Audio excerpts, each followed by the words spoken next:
대통령실이 김건희 여사 특검 등 야당 주도로 국회를 통과한 이른바 쌍특검법에 대해 거부권을 행사하겠다고 밝히자 민주당은 법적 대응을 시사하며 반발했습니다. 가족 관련 사안에 대통령의 헌법상 권한을 사용하는 게 맞는지 따져보겠다는 건데 국민의힘은 정치적인 계산 말고 서둘러 재표결 절차를 밟아야 한다고 맞섰습니다. 이준엽 기자의 보도입니다. 민주당은 역대 대통령 가운데 본인이나 가족 관련 특검 그리고 검찰 수사를 거부한 사례는 없었다며 윤석열 대통령을 정조준했습니다. 김건희 여사 특검법이 국회 문턱을 넘자마자 거부권을 언급한 건 오만이자 독선이란 겁니다.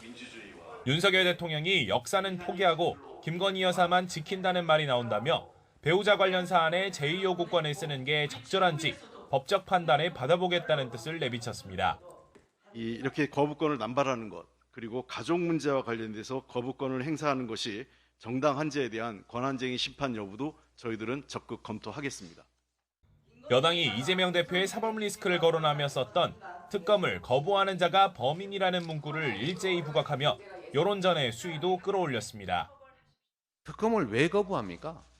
죄 지었으니까 거부하는 겁니다. 진상을 밝히고 조사를 하면 감옥 가기 때문에 못하는 겁니다. 대통령 후보 시절에 대통령께서 말씀하셨습니다. 국민의힘은 야당 주도로 본회의 문턱을 넘은 쌍특검법은 내용도 절차도 모두 법을 어긴 거라고 반박했습니다. 지금까지 개별 특검법을 통해 출범한 특검은 사실상 여야 합의를 거쳐 처리했는데 민주당이 총선용 악법을 밀어붙였다고 날을 세웠습니다. 특히 김영삼, 김대중 전 대통령 임기 중에는 가족 관련 특검 자체가 없었고 오히려 노무현 전 대통령은 가족과도 같은 최측근이 연루된 특검법을 거부했다고 쏘아붙였습니다. 김영삼, 김대중 대통령 재직 시에는 가족 관련 특검 자체가 없었습니다. 존재하지도 않은 특검을 어떻게 거부하지 않았다고 하는 것입니까? 민주당이 대통령의 거부권 행사 이후 국회로 돌아온 쌍특검법 재표결을 미룬다면 정략적 의도만 자인하는 게 될 거라며 신속한 후속 절차를 요구했습니다.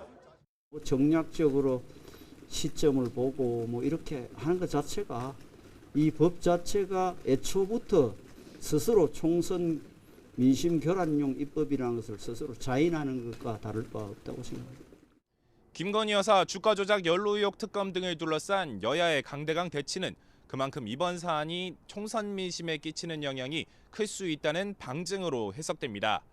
쌍특검법이 정부로 이송될 경우 이르면 내년 1월 첫 주 거부권이 행사될 것으로 보이는데 이후 연초 전국은 재표결을 둘러싼 후폭풍에 급속히 휩싸일 것으로 내다보고 있습니다. YTN 이준엽입니다.